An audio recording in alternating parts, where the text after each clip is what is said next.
What up, schmoozers? Welcome to the very first episode of Schmoozing Time. I'm your host, David Cobby, and today I'm very, very excited to bring on one of the leading Jewish influencers on social media. This man has over 10,000 followers on TikTok with over 450,000 likes. And he routinely is posting, in my opinion, some of the best Jewish and Israel related content. Please welcome to my show none other than the real Jewish Adam, aka Adam Bershad. Thank you for having me. Thanks for coming on to the show. So, Adam, before we get into the nitty gritty of things, why don't you start by telling us a little bit about, where you're from, what type of Jewish you are, and just so that we can warn the audience, if you have any underlying Jewish Ashkenazi health conditions such as, stomach issues, back pain, or not unable to handle spice. I have all the above. No, okay. So all right, let's start from the let's start from the beginning. Okay, so as you said, my name is Adam Bershad. I grew up in New Jersey. I would say probably the best state in the U.S., contrary to popular belief. My mom's from New York and my dad's from Philly, so I kind of got the best of both worlds in terms of both being near both cities growing up. And New Jersey has a very impressive Jewish population.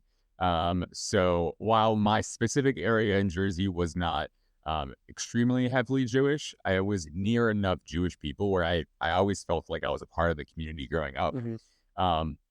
My dad grew up Reform and my mom grew up conservative. And so when they got married, they kind of, figured out how they were going to raise their kids. So we grew up conservative, which I would say is the middle stream within the Jewish Ashkenazi thought in America. We're traditional yet modern at the same time, and we can definitely delve more into what that looks like soon. I went to Temple University in Philly for college, a huge Philly sports fan, as you might be able to see behind me. And so I wanted to be able to be in Philly for a few years to check out what living in a big city was like. And after I graduated, I was like, okay, what do I want to do with myself? I need to figure out what I'm passionate about. And I realized I was really passionate about working in the Jewish sphere. I was super involved in my Hillel at Temple University, and I was like, wow, I am good at doing this as a student leader. Why not make this a full-time thing? So I started applying for Hillel jobs. And there happened to be an opening at UCF down in Orlando. And I'm like, you know what? I've never left the Northeast. I think it's actually really important to grow as an individual, to like leave your nest, like leave home, go somewhere new. So I ended up taking the job down there. And worked there for 4 years, and then decided it was time to make a little bit of a change. So I ended up getting a job here where I currently am at Maryland Hillel, where you're a student. And I've been here for 2 years now. So 6 years working as a Jewish professional, working in the Jewish sphere, working in the Israel sphere, and everywhere in between. So I'm highly engaged as a Jew, and I'm happy where I'm at in this time. So, Adam, would you consider yourself, I'm kind of thinking from the lens of a Jewish mother. Would you consider yourself like a token NJB, so to speak? Because, you've covered all your bases. You're from the Philly, Jersey area. You currently work at Hillel. You're pursuing, your Jewish passion. Would you consider yourself token NJB? So I have been called that in the past. I don't know if I want to consider myself that because it's self gloating. But I will say I have been called that in the past. I have found a fiance and I'm getting married soon. So Mazel tov. my thank you. My life is turning out okay so far. And if I may add, forgot to answer one question before Okay. about the stomach Oh, problems. yeah? I do have Crohn's disease, Okay. which is a leading Jewish thing. And actually, just one quick story. So I was diagnosed when I want to say 12 years old. So back in 2008, you do the math how old I am. I was getting tests done and everything. And they wanted to figure out what was wrong with me. And they were asking me, are you Ashkenazi? I was like, why are they asking me at the doctors if I'm Ashkenazi? It was the weirdest thing. And that's stuck with me to this day. So I've done research into why they ask that, and obviously it turns out that Crohn's is one of like the leading Ashkenazi Jewish diseases. Um, but I had no idea until that point in time, and it was just the weirdest thing. I was like, why are they singling me out? This is like very odd. So yeah, so I definitely unfortunately fall into the category of stomach problems. But the weird part is with Crohn's, meat affects me more than dairy. So I don't have problems Huh. eating lots of dairy, but I have problem eating lots of meat. Huh. Um, yeah, so it's like I have like I have Crohn's, but I have an opposite stomach problem than most people. But I'm excited that I can eat lots of dairy. I'm excited I don't have like celiac because I love bread.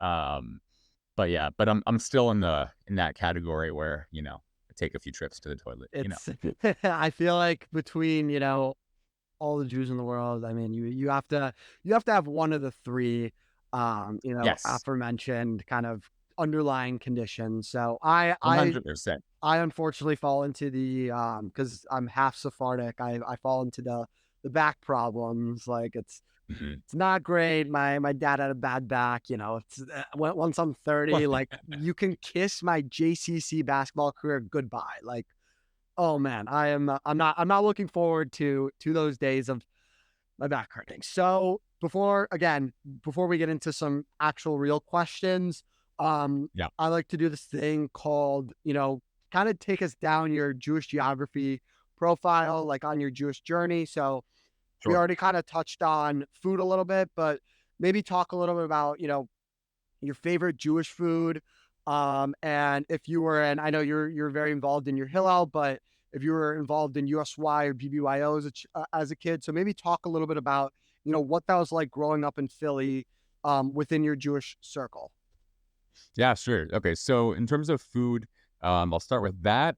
I think the only proper answer is challah. I think it's the perfect vessel for dipping, for soup, for sandwiches, for it's the most versatile bread I think there is because it's sweet, but also it has like the right consistency. Hmm. I mean, I love lots of Jewish food, but especially because challah is a stereotypical thing in Jewish households that people are eating on a weekly basis. I think that has to take the home run there. Hmm. And just a fun fact says I'm a I would say a history nerd, a Jewish history nerd. I like knowing the origins of Jewish food. I learned this recently. So a lot of Ashkenazi food that you think about in the U.S. Um, actually has its origins within generalized European culture Hmm. over the last few thousand years. And Hmm. what I mean by that is Jews lived throughout the world and they adopted food or created their own versions of food based on what was around them. Hmm. So there's this very traditional Polish braided bread that Jews had a version of, and that version of this braided bread was challah. So in like the Middle Oh, East, Jews were not having challah for Shabbat; they were eating pita, right? You right. were not eating what was like what you now think is what all Jews have, Hmm. and so I just find that really interesting that like challah, if you go to any European bakery, especially in Eastern Europe, you might find what you think is challah, but it's not the same name. And it might not taste exactly the same, right? I think it has butter. I think it has different ingredients, and a lot of the Jewish food has kosherized, if you will, the non-kosher versions of that food out there. Hmm. Very interesting fun fact. I did not know that. There you So, go. going back to this challah, what is your Yes. favorite thing to smear on challah? I feel like I have Okay. had to All right. ask this Yeah. question. Oh, of course. Okay. So basically, um, I think a challah, since I eat it every Friday night, I'm a proponent of dips are necessary at Shabbat dinner. Like 100%. Shabbat dinner does not exist if you don't have dips. You have to have, you know, soup, salad, and different sort of salatim or salads in Hebrew. Hmm. Um, if you don't have that, I think you're missing a piece of the Shabbat experience. Hmm. So I have three go-tos that I will always make on Shabbat dinner. One is hummus, one is baba Wait, hold on. ganoush, I'm gonna and stop you there. Everybody okay, listen to how he pronounces hummus, okay? It's not hummus. And I know Adam has a whole rant about this, but we're not gonna go I into do it. I just want to it. clarify if you are pronouncing it hummus, the hummus and hummus are completely different things, okay? They It are. is hummus. All right, Adam, continue with your schmearing spiel. I do have a TikTok video about that actually. Yeah, so hummus is number one. That's like a go-to. Um, and oh, fun fact as well. So Zahav, which Hmm. is an Israeli restaurant in Philadelphia, Hmm. a lot of his cooking is actually what's inspired me to like make Israeli food. But his hummus is about to be sold starting this week in Whole Foods. Wow, Yeah. geez, that's awesome. And on the East Coast specifically. So if you're like in Jersey, Philly area, New York area, Connecticut, whatever, Okay. and areas in the DMV, they're starting it out. So if you go to the hummus or dip section in the store, they might have it. It's a little expensive, but it's like natural, no added oils, no additives. It's like traditional what you want. Okay. Yeah, Um, because I, anyway, so quite frankly, I cannot handle the Sabra anymore. Like yeah, I I'm done agree. with it. I I'm agree. done with I don't like it. Anyway, so yeah, besides hummus though, you got baba ganoush, which is an eggplant dip. And then you also got matbucha, which is a spicy tomato red pepper dip. it. The three of those are like my go-tos. I'm actually going to a Shabbat lunch this coming Saturday, and I had these people over a few weeks ago, Hmm. and they texted my fiance saying, "Can you make sure Adam brings baba ganoush and matbucha? We've been craving them ever since we were at your house." Mm, So okay. I'll be making those at some point before Shabbat. They're Shomer Shabbat, so I'm going to try to abide by their rules and not, bring something over that was cooked on Shabbat. Mm, But yeah, so I would say those three are definitely my go-tos. okay. That's a pretty solid lineup. I feel like baba ganoush is very underrated. I don't know how you make it, but um, my family in particular, we like to throw the chatzilim. We like to throw the eggplant on the grill, Yeah. and you're basically supposed to burn it, and it Yes. is Yeah. the best. I mean, like you'd think like burned charred eggplant is like Yeah. disgusting. Like it looks like I don't even know how to It's describe it. dripping It looks like a everywhere. charred rock almost. It's Yeah. disgusting. So the fact that we're able to turn a charred rock into the most delicious tasting dip is pretty amazing. Jews do a lot of amazing things with food. I agree. When I get the opportunity to do that, I do. Not necessarily on the grill, but on the open flame, like in the kitchen. Right. I was at my fiance's sister's house last weekend, and we did that. We unfortunately have an electric stove, so we Mm, don't have the ability to do that on open flames. So the best alternative is to like literally, put it in the oven on broil for 20 minutes, and like it smokes up the oven enough that like you get some sense of that smokiness, right. but it's never as good Right. unless you're really putting it over that open flame. Right. And then this is a controversial take. Hmm. I actually prefer baba ganoush with mayo over tahina. Um, Whoa. Whoa. Whoa. I Whoa. will, yes. So I'll tell you why. So Okay. this is a very, and it's actually an interesting. It's a very traditional religious Jewish Ashkenazi thing in the U.S. I don't know exactly where it started per se, Hmm. but growing up, when the whole dip thing became like a favorite of mine for Shabbat dinner, my mom started buying, hummus or hummus at the time, but hummus, she would buy grape leaves and pickles, whatever, but she would buy this mayo baba ganoush. So before I had ever gone to Israel, Hmm. this is what baba ganoush was for me. Hmm. So I think it's a very nostalgic flavor. Right. And then I learned over time that that's just somehow, I think maybe because in America, tahina is not as popular. Hmm. Um, and then mayo is a more popular spread. You're making aiolis and things like that. That it has a very different flavor, and I appreciate eating it when I'm having hummus. That way, I'm not having two tahina based things, and they have a very different flavor profile. Um, Okay. so don't knock it till you try it. I'll make it for you one time. All right. It's very different than the tahina, Okay. but it's really good in just a very different way. It has more zing to it Hmm. because it's like sharper. I guess Right. that makes sense. Right. Yeah. So I make that more often. I like doing both, but I lean towards the mayo version. Okay. You know what? I will put that on my list of foods to try for sure. It sounds, in theory, it sounds, a little but like Adam, I completely believe you. Like it's probably very Appreciate tasty. All right. it. Segueing into the real question. So, Adam, obviously you are a very proud Jew. We're going to talk a little bit about your social media advocacy. later on in the episode. You mentioned you work at Hillel, but tell us a little bit about what being a proud Jew means to you. What's the difference between, you know, a not somebody that you don't consider is a non-proud Jew, Yeah. maybe they just don't show their Judaism in a way that you consider it proud. Kind of dive into what Jewish pride means to you. I think being a proud Jew is being able to openly be who you are. I think in today's age, that proud idea is sometimes taken in weird ways.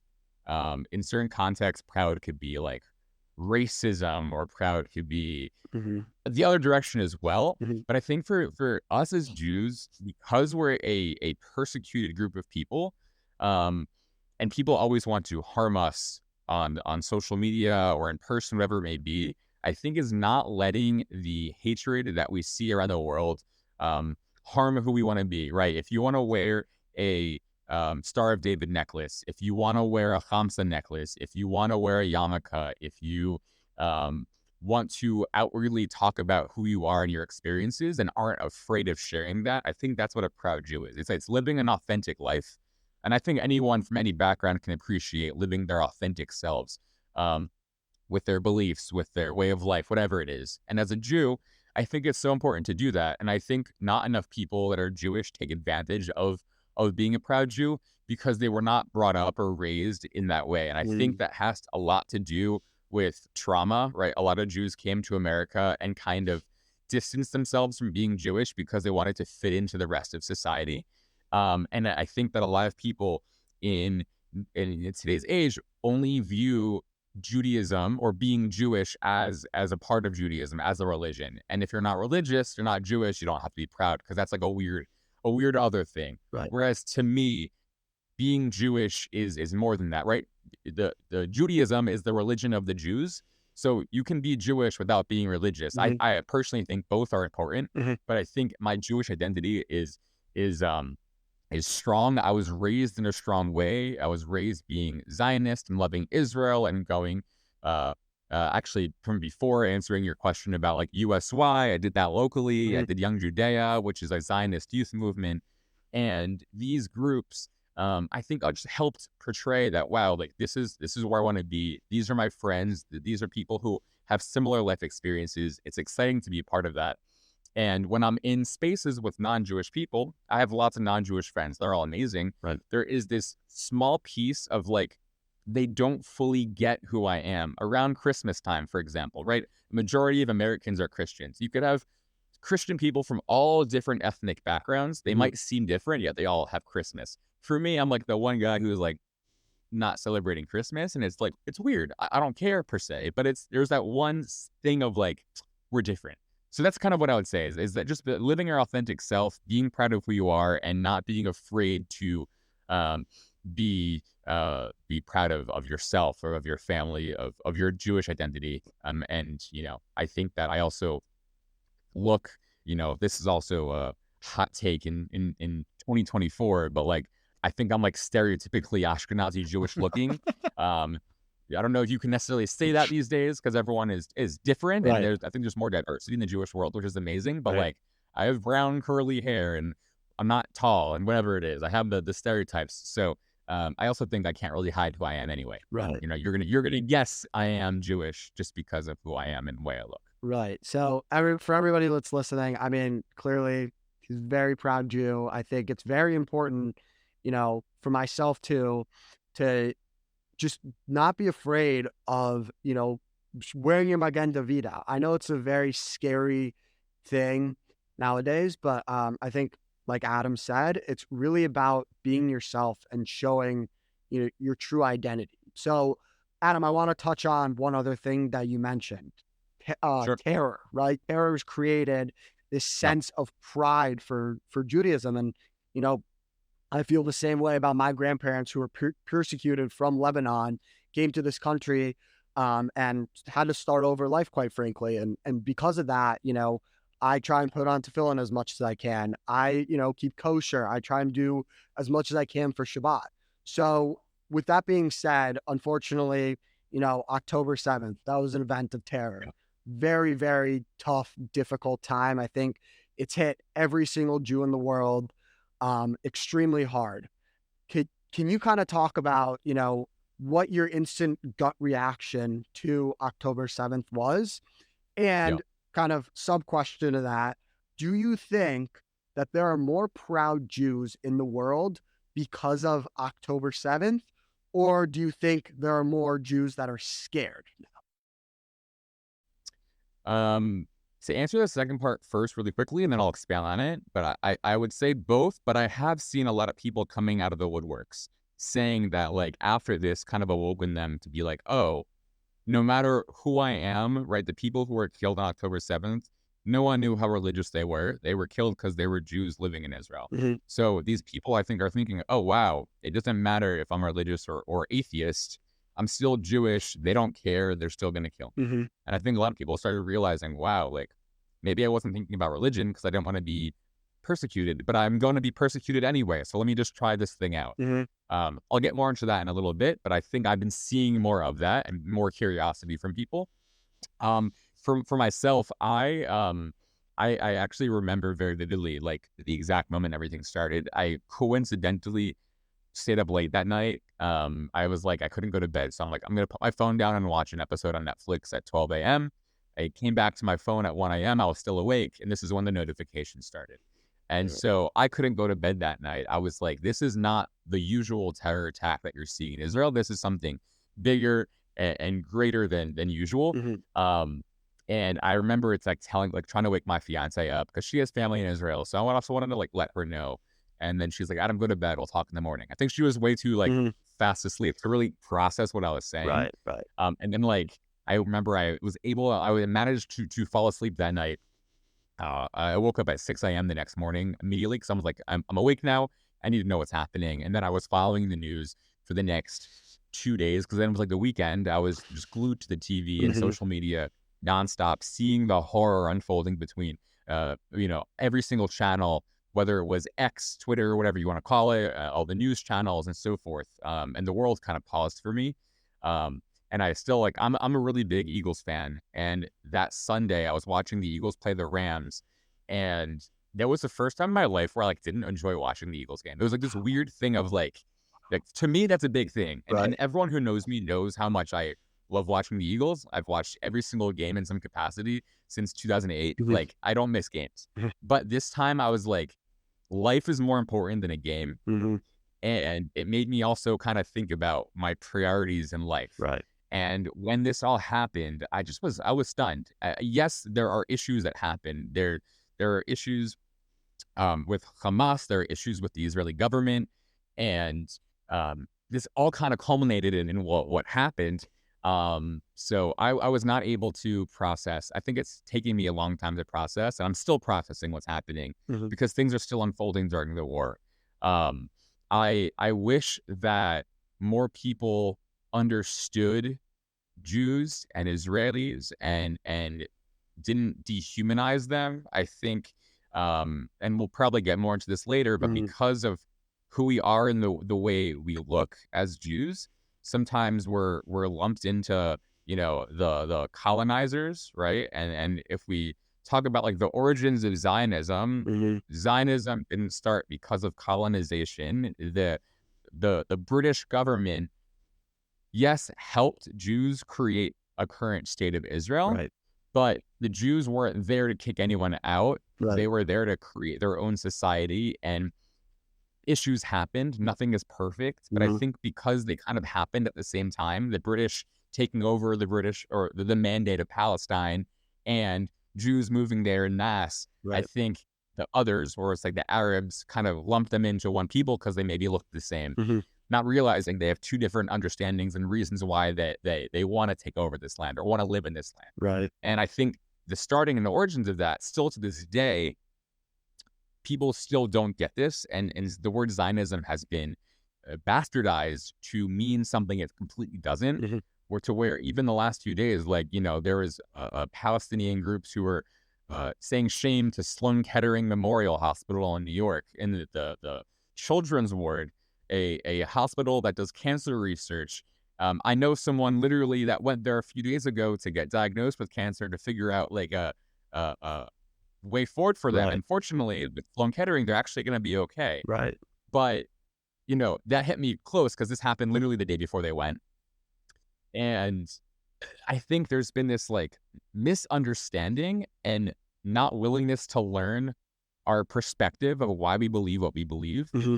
And it's become the popular thing to do. Right. And I get why people latch on to the Palestinian cause. And Right. I truly believe that Palestinians need a better life and they need better leadership and they need a future and freedom of movement. I truly, truly believe that. Hmm.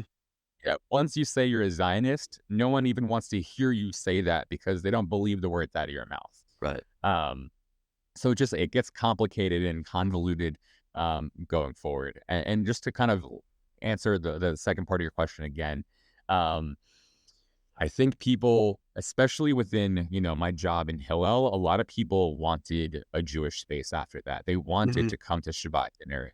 That's why, 2 weeks after October 7th, if you remember, we did Shabbat 1,000 Right. at Hillel on campus. Right. And we had so many people come because they said it was so important to just be with the Jewish community. Hmm. And countless students basically said after October 7th is when they truly realized they were Jewish. Like, wow, like Wow. this is a calling. Right. Obviously, I wish this didn't happen, but this time and space, wow, this is a calling for me to come back to my community, to do more for my community, to give back to my community, to learn more about my religion, to learn more about my people. And I think I've Right. been seeing a lot of people take advantage of that. I also have been seeing people are scared, and I fully get that. But more often than not, I think people want the community and they want the community of people who are going through the same things as them. Right. Wow. That is extremely powerful. And I kind of want to go back to something that Adam said that I think is very, very important distinction. Zionism in itself is simply just the self-determination of the Jewish people to live in the land of Israel. Period. There's no if, ands, or buts. Okay. Zionism also does not mean that we support killing innocent Palestinians. Okay. I think there is a very, very skewed misconception that Zionists, right, want innocent Palestinians to die. That is the very last thing that Zionists want, okay? If Jews have learned anything, right, the Inquisition, the Holocaust, I mean, everything that's happened in the Middle East since the founding of Israel. I mean, I could go on with many examples of genocides and expulsion from our countries. Like, if anything, the last thing that a Zionist wants is for innocent Jews to die or innocent Palestinians to die. Okay, and if you sincerely believe that a Zionist, right, if the principles of Zionism wants and calls for the expulsion of Palestinians and wants them to have a terrible life, then I'm sorry, you are simply misinformed. And it is a very big struggle, right, on social media that we see people posting misinformation about Zionism, about Israel, about the IDF, whatever it is. Like, I strongly recommend to those of you that are Zionists, anti-Zionist, anti-Israel, pro-Israel, whatever. I want everybody to really do their fact checking, right? You should make sure that all this information that you're reading is actually factually correct. Because, and I'm not saying this for the, the anti-Zionism side. I'm also saying this for the pro-Israel side. I really think that, the media has skewed this issue a lot more than what the actual issue is. And Adam and I actually were very fortunate enough to go on a trip in Israel. It was last January already. So a year ago, I think nearly to this date, where we actually had the opportunity to talk to Palestinians, to talk to Israelis on both sides of the spectrum. And I think Adam, you can touch on this even more, but I really think we got a sense of that ultimately both people want peace, right? At the end of the day, the Israelis don't want to be in a war, right? We don't want to continue this fighting.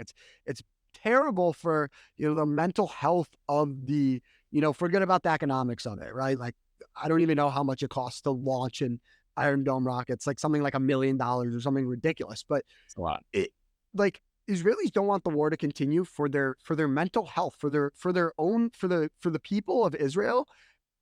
The idea of having 10 seconds to run to a shelter is terrifying, right? For Palestinians, the idea of a bomb coming in to their home is terrifying, right? The war, they don't want the war to continue. So with that being said, Adam, why don't you talk a little bit about, your takeaway from Israel Discovered, maybe talk a little bit about what the trip is, what it offers to students, and obviously you couldn't have the trip this year, but maybe where you see Hillel going with the trip in years to come. Yeah, all great questions. We actually just had a conversation yesterday about like what the future of the trip is, because we're still in a state now where we don't know the feasibility of it. We don't think the trip makes sense if you only can go to Israel and can't go into the West Bank, because again, narrative is important, and you need a dual narrative to have a trip that does not come off as one-sided or propaganda. And if the trip can only go to Israel, there's no point in running a trip that's supposed to be even keeled. So we're hoping, we really hope that we can go again in the future. We were looking to go potentially in August, but right now only LL is flying to Israel, and so like flights are just so iffy that we can't really book anything still. So it's looking like we might have to push until next January. We'll see. But this hopefully is going to be a continued trip every January moving forward. If anyone's listening that wants to go in the future, I highly recommend. But yeah, so the trip actually, this last year's trip was the first trip we were able to do in a few years because of COVID. So it keeps on getting, pushed back. It is what it is. With that said, we were there for 10 days. Was it 10 days or a week? I don't even remember anymore. It was, I think it was like 10 days. Yeah. I think it was 10 days. Yeah. We basically, the idea of the trip is to take non-Jewish student leaders and a few Jewish student leaders who've been to Israel before and non-Jewish students who've never been to Israel, to go to Israel and Palestinian territories, to learn on the ground. I think college campuses are a breeding ground for anti-Israel advocacy or misinformation within international relations. And the goal of the trip is to humanize what's happening. And I also would say on the opposite end of things, like a lot of people who are Jewish go in with lots of misinformation about who the Palestinian people are. And so I think this dual narrative trip is extremely important to take people who are 18 to 22 years old, who are still figuring out their own politics, their own way of thought, go there and see things firsthand, learn from Israelis from the left and the right, learn from Palestinians from the left, the right, secular, religious, and so forth, and make your own conclusions. There isn't going to be one conclusion that people take. I can guarantee you, and we've had this conversation before, that many people post-trip had very different understandings of the trip after the fact. And that's going to happen with any trip we run. Right. We're not going to tell people what to think, but I also think it's the beauty of it. And it goes to show how influential a trip can be. Right. Because it shows that we're not making people think something, right? We're making sure that people come up with their own conclusions. We had lots of debriefing conversations at nighttime to figure out, what did you see this day? What upset you? What changed your mind? What upset you about, if you came in as a quote unquote pro-Israel student, what changed your mind about things about Israel that maybe you don't agree with anymore, and vice versa about the Palestinian government. And so I think that the trip was vital, and to be able to go back in the future, I'm curious what changes, because it now is honestly even more important because Israel has been brought into the forefront of the world. It has been in some capacity, but it's been there, but not really there now. And I don't know how long it'll be, but it'll be there in the forefront for a long period of time. The question is, and this is kind of going back into our previous conversation, the concern we have is the term Zionism is being skewed. And what I don't want is, I don't want students to choose to go on this trip because they're interested and then get backlash because they joined a trip that was run by a Zionist organization. Right. So and again, Zionist organizations can do whatever they want, but I think that that's the issue moving forward, is that what is the outlook from students, and what's their comfortability of people potentially not agreeing with what they did. Right. I don't think that should happen. I think people should be able to go and create conclusions and and figure things out on their own with conversation with their peers. Mhm. But the reality that we're in is that we don't want to put people in a situation that could harm the rest of their college career, especially if we're taking sophomores and juniors that are going to be coming back to campus. Right. Um, I hope that doesn't happen, but that's kind of the situation that we're in right now. Um, and so, yeah, so I think it's worth conversation. It's worth learning what other people are thinking and what people are feeling. I Right. think it's inappropriate to talk about it now just because we're still in the middle of war. But Mhm. I think in a few months from now, as things hopefully get better and die down, Right. I think that will definitely change. I know some schools are trying to run a summer trip. So like if they're able to, all the power to them, amazing. Right. Um, we'd love to if we could, but at the moment, I just don't think it's feasible. Mhm. So we'll see where we are moving forward. Right. And going back to what Adam was saying earlier, like this trip was phenomenal. I mean, he was I think you were talking a little bit about, coming in from a Zionist perspective. I mean, for my sake, like I went into the trip. I mean, I'm still a huge Zionist. Will never, back down on saying the word Zionist. But going into the trip, I did not fully understand the Palestinian narrative, right? And I think after talking to Palestinians, I mean, like I was alluding to earlier, like they really want peace. They want, they don't want this war to happen. And I think I really got an appreciation for the Palestinian struggle and what they have to go through. I mean, it is very, very tough for them. I mean, not only from, obviously there are things that the Israeli government does that is not okay. And that I don't necessarily agree with, but there's also things from, Hamas and the PA that they don't fully support their own people that contribute to this issue becoming so much larger than it needs to be. So it was a very amazing trip, and Adam was a very great leader on the trip. I can say, I mean, we had many conversations. And if you're a university student, if you're a young adult, maybe you're in high school, I strongly recommend trying to do a trip like this. I from a security perspective, I wouldn't, obviously we're in different times now, but I wouldn't worry too much about going into the West Bank. I mean, people are, the Palestinians were very, very friendly to me. And, I really appreciated that they also shared their culture with us, which was amazing. And I think really my biggest takeaway is there is a very sad, this is a very sad reality that Israelis and Palestinians have very similar mannerisms. They have obviously a very similar culture. Just they're so similar, but they're always fighting. And it's very unfortunate that we have this complex of, people wanting to bash each other, whether it's actually bashing each other or on social media. And it's just a very, very unfortunate situation. So, with that being said, Adam, let's go to our final topic, the real Jewish Adam. So, you have, I think, what was it, 10,000 followers on TikTok, some nothing too crazy, but what made you start the real Jewish Adam? Like, what got you into the TikTok space? And tell us a little bit about, maybe some of your goals for the real Jewish Adam. What do you see yourself doing in like a year from now, 5 years from now? Kind of talk about that.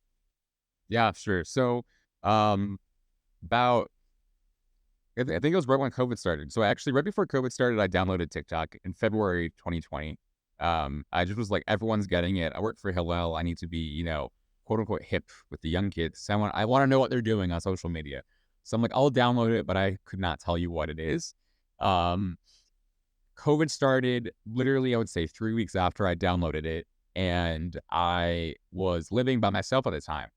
During that first week of lockdown when you couldn't do anything, I'm like, I'm gonna just randomly start making videos because like I need to entertain myself in any way possible outside of just watching Netflix. Right. Because like, what else are you gonna be doing? So I'm like, I'll make videos for whoever to see. The first few videos I made were getting 10 views, 20 views. One of mine got 200 views, and at the time that was like, whoa, that's so big. Um, and I started actually enjoying making the content. Um, about I want to say like 2 weeks into making videos, I made this one video. I think it was like there was like this trend at the very beginning where it was like, the drop, put a finger down if you're so and so. And it happened to be put a finger down Jewish edition. Uh-huh. So I'm like, I'll respond. I'm like a pretty Jewish person. And of like the 10, I think I put my finger down for like 6 or 7 of them, whatever it was. It was like a higher number. Okay. And that ended up getting me like 5,000 views. And I'm like, whoa, like a Jewish video that actually like went well. Maybe I should make more Jewish videos. And so that continued to like, I guess we're now in April. I went home for Passover to be with my family. I made more Jewish videos over Passover, and those also were getting a few thousand. I'm like, okay, I'm making a niche for myself. Maybe I should like change my username. I think my username was literally at Adam Bershad. I'm like, okay, that's not going to help you. If I type in, a certain word and I want to be able to see what's related to that content, I need to have a name. So I was like, all right, what is like something Jewish related that like can just like get me in the door? And the word Jewish in my name could maybe work. And I just typed it in and no one had the username yet. So I'm like, I'll just become Jewish Adam. Had no idea. I'm like, maybe I'll change it. I have no idea. I'm just going to figure it out for now.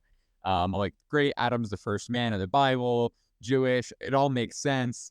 And I kind of just stuck with it. And it really, I would say, piqued my interest in making Jewish content going forward. And moving forward is when like things started going, semi-viral and things like that at the time. So like I had a video, I think this was like toward getting into Rosh Hashanah. I made a video of literally me like watching, Zoom services as everyone did that year. And then I was by myself. So what else was I going to do? Like record what I was doing. And I think I like, had those honey bear honeys, Okay. Yeah. the honeys in the bear cave. Yeah. And I'm like chugging the honey while like sitting there in the background. I'm like, I'm going to post this to, there was a trend at the time. It was like Hava Nagila mixed with some rapper. Okay. I don't I know remember at the what time. you're talking about. Yeah. Yeah. Anyway, so I posted it. I ended up like going viral immediately. It got like 50,000 views or whatever. And I'm like, Jewish content is like, I'm sold. I'll make things. People with blue check marks started following me. And I'm like friendly with people who are quote unquote actually famous, which is kind of cool. Mm-hmm. I would say, I'm trying to think who like people know. Jake Cohen, the chef. Okay. So he follows me. He was actually an early follower of mine, which is kind of cool. Okay. And he's made lots of cookbooks. He's on social media. People know who he is. And I've messaged him before. So like, and he like, if he likes my stuff frequently, it means I'm on his For You page. It means that like, I'm in it. And then Melinda Strauss, who a lot of people actually starting to know on TikTok, Mm-hmm. we're actually like, I have her phone number. Like we're actually like friendly. So I'm in a new group chat with like lots of like Jewish TikTok influencers. So I guess I have lots of people's numbers now too. Very cool. I've been in. I'm trying to think who posted. Oh, the person who did Jewish matchmaking, Jewish matchmaking. Elisa Ben Simon or Elisa Ben Shimon. I forget her exactly. She's Jewish. It was on Netflix. Okay. Oh, on Netflix. Okay. Yes. Yeah, exactly. So like I'm like literally in one of her TikToks. Like Right. So yeah, exactly. So like my name brand of just Jewish Adam, because it's so basic, is easy to get out there. Mm-hmm. If you type in Jewish, like I'm a thing that comes up. I'm almost at 11,000 followers, so I'm not as big as your big so famous people. Right. But I learned a terminology that once you hit 10,000 followers, you can be considered a micro influencer, Mm-hmm. meaning you're an influencer within a certain community, Right. right? So within the Jewish community, I can be officially considered an influencer. Right. Because of what I've been doing and because of my following percentages. So about 20% of my followers are actually from Israel, which is actually really interesting. Wow. Okay. And then you have like 75% are from America, and then you have 5% from other like France, which is cool. But because of that, I've gotten different companies who are like, can you, make content for us? So Birthright has asked me to make some social media stuff for them. Nice. And like an Israeli telecom agency, because I had a threshold of what they wanted for followers. Mm-hmm. They wanted me to make stuff for them. So like getting partnerships with different people is actually been kind of cool to have like a side hustle, Right. not big enough yet, Right. but to make a name for myself, and people like, oh, you're a face that people want to watch or want to see. A proud moment, when you get like welcomed into the Jewish community by someone harassing you. Someone messaged me saying they were annoyed at seeing my face on all of their birthright advertisements because they're not Jewish and they hate Israel. And like apparently I was like the paid ad for Birthright Okay. earlier this month. And they're like, this person's the face of Birthright. Like, I hate seeing his face. He's so ugly. I'm like, I officially made it into like, the Jewish popular sphere Right. once I get, quote unquote hate crimes. Right. Yeah, so since then though, it's been amazing. I'm like, okay, I should, I should go into Instagram too because, people are there. Now everyone's in TikTok. Mhm. Somehow Jewish Adam was already taken on Instagram. Some person who has like no followers has the account, Oh, whatever. So like, all right, I need to come up with a new name, but like, okay, I'll make it Real Jewish Adam. So that's how that name came up. okay. So Jewish Adam on TikTok, Real Jewish Adam on Instagram. It's all the same context anyway. And so that's kind of where it goes. And my content, I think I've done like everything from Israel advocacy, Jewish learning, Jewish cooking, touring what I'm doing in a Jewish space, Yeah. right? I just went to Argentina and talked about like the kosher restaurants I went to. Yeah. I was in Budapest over the summer and talked about the Jewish, the Doheny Street Synagogue. And Right. I think it's kind of cool to show Jewry around the world and like what things are like, what things look like, what things taste like, how they act there. And I've been fortunate enough to be able to travel enough to be able to meet different Jewish people, learn different Jewish experiences. And I think what better way to experience that and show that, to show how vibrant the Jewish world is. Right. And those are the videos that usually end up getting a lot of views because like, wow, like, oh, I'm going to this place soon. Like, I'm giving good business to a restaurant because like, people are like, oh, this is a cool kosher restaurant. When I'm there, I should go. Al Galope, if you're ever in Buenos Aires, Mhm. is an amazing kosher restaurant. I literally got this like meat platter we shared as a group. It was $25 a person and it was like lots of food. Oh my. Kosher meat, just as like a preface, kosher meat is usually expensive in the US Mhm. and in Israel, or actually not as much in Israel, but in the US, it's super expensive. In Argentina, it's the same price basically as everything else because a lot of kosher meat is actually like from Argentina. Right. Argentina is one of the largest leather and beef exporters in the Right. world. Right. So kosher beef in the US and Israel, a lot of it actually comes from Argentina. So since it's there, it's local, it's not more expensive, and it's fresh, it tastes amazing. So amazing experience. But Al Galope, please go if you're ever in Buenos Aires. Awesome. Well, Adam, we could schmooze all day about everything Jewish. So wanted to Be good. thank you for being my inaugural guest on this podcast. For everybody listening, please go follow him. You said the Real Jewish Adam on Instagram and then Jewish Adam on TikTok. Yeah, I think it's the Real Jewish Adam on Instagram. Okay. I don't think it's I could be wrong, Okay. but whatever. Real Jewish Adam on Instagram and just Jewish Adam on TikTok. Got it. And you can get me over that 11,000 threshold. I'm like Yes. 200 people. away. Everybody go follow him. If you enjoyed this episode, please leave a review on, whatever platform you're using, Spotify, Apple Podcasts, whatever. I really want to thank Adam and all of you for listening. Until next time, keep schmoozing.